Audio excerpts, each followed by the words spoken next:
It's strawberry story time. Hi little berries, welcome back to Strawberry Story Time. This is Tedster and Sheephead, and they're from our new story, The Secret World of Tedster and Sheephead, written by Kirsten Carroll and illustrated by Lorraine Nightingale. And guess what? These two little teddies come to life. Let's go and find out what they get up to. Come on. Dad! Wailed Daniel as Dad turned the light out and went to close the door. What is it, son? Asked Dad, popping his head back in the room.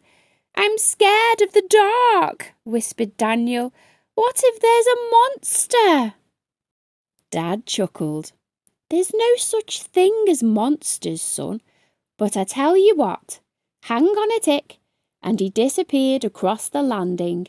Daniel clutched the duvet hard and held his breath.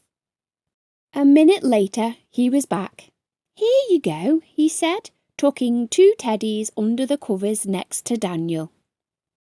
That's Alfie's teddies, Tedster and Sheephead, breathed Daniel in awe as he inspected the battered old brown and white teddy and the soft, floppy sheep. That's right, replied Dad. But do you know what? They're not just any old teddies. These teddies are super special. They've watched over your brother at night for years, and now it's your turn. They're going to watch over me? Asked Daniel. Yep, said Dad. They stay awake all night so they can be sure that you're safe and get the best sleep you can. The thing is, in order to look after you properly, they have to make sure they are fit and healthy. How do they do that? Asked Daniel. Well, while you're at school, they spend the day doing fitness and exercise. Like star jumps and press-ups. Wow, gulped Daniel. That's so cool. Now off to sleep with you, instructed Dad. School's in the morning. And he kissed Daniel on the top of his head and shut the door softly. Thank you, whispered Daniel to Tedster and Sheephead as his eyelids drifted shut. The next morning, as Daniel ate his cornflakes, Dad asked if he had slept well. Oh yes, Dad, said Daniel. I dreamt about Tedster and Sheephead watching over me. Well, said Dad, with all that sleep you'll be able to work extra hard at school today. And he passed Daniel his coat and lunchbox.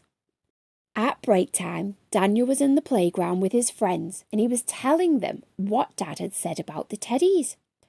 And so they exercise all day so they can watch over me at night. What sort of exercises? Asked Freddie curiously. Oh, you know, star jumps and press-ups and stuff, nodded Daniel knowledgeably. Do you reckon we could do that, so we stay fit and healthy? Asked Mo. Good idea, said Paul. And so, when Miss Jackson passed by on her way to the staff room, she saw 4 small boys doing press-ups on the grass, huffing and puffing with exertion. Keep it up, boys, she said with a smile. That night at bedtime, Daniel tucked the teddies in next to him. Please, can I have a drink of water, Dad? As Dad passed him the glass, he suddenly exclaimed, Oh, silly me, I forgot to tell you. Tell me what, Dad? Asked Daniel. That you must make sure to fill up your water glass in the morning before you go to school. Why's that, Dad? Asked Daniel. Well, with all that exercising all day, Tedster and Sheephead get really thirsty, and water is so important for keeping you healthy. Oh, right, Dad. OK, I promise I won't forget. Daniel passed his glass back and settled down under the covers. Night-night, Dad. Good night, son. Sweet dreams. Next day, on her way to the staff room for her morning coffee, Mrs. Jackson passed the 4 boys again. They were sweating and gulping water from their bottles.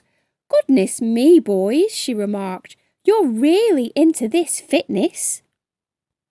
Exercising and drinking water are so important for keeping you healthy, miss, said Daniel solemnly. You're absolutely right, said Mrs. Jackson. I am very impressed, boys. The following day was Friday, and the boys were sitting on the grass eating their morning snack. Freddie had an apple, Mo a satsuma, Paul a box of raisins, and Daniel some grapes.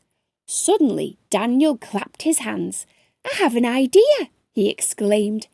This fruit is really healthy, isn't it? The boys all nodded enthusiastically, mouths full. I reckon I should leave some fruit for the Teddies to eat while they're training. Then they can watch over me even better. Great idea, Daniel, said Mo through a mouthful of orange. When Dad came upstairs that night, he was surprised to see a plate of grapes and sliced banana on Daniel's bedside table. What's all this, son? He asked. Midnight feast? No, silly, chuckled Daniel. It's for Tedster and Sheephead to help them be even more healthy, so they can watch over me better. That's a smashing idea, son, said Dad with a smile. I'm proud of you for looking after them so well. Do you know what, Dad? Asked Daniel sleepily. What's that, Spot? Replied Dad. I'm not scared of the dark any more. Tedster and Sheephead are doing such a good job of watching over me. I dream about them every night, and I think me and my friends are more healthy now too, Daniel replied.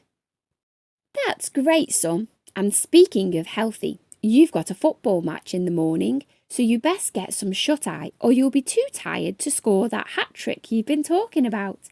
Nodded Daniel. Good night, Dad. Love you. Love you too, son, said Dad, tucking Daniel in tightly. And Daniel, dreaming of Teddies, star jumps, bananas and hat-tricks, fell fast asleep. I hope you enjoyed that story, The Secret World of Tedster and Sheephead. Thanks for listening, guys. Don't forget to give me a thumbs up and subscribe so you can see what stories are coming next. See you next time. Bye! Don't forget to subscribe.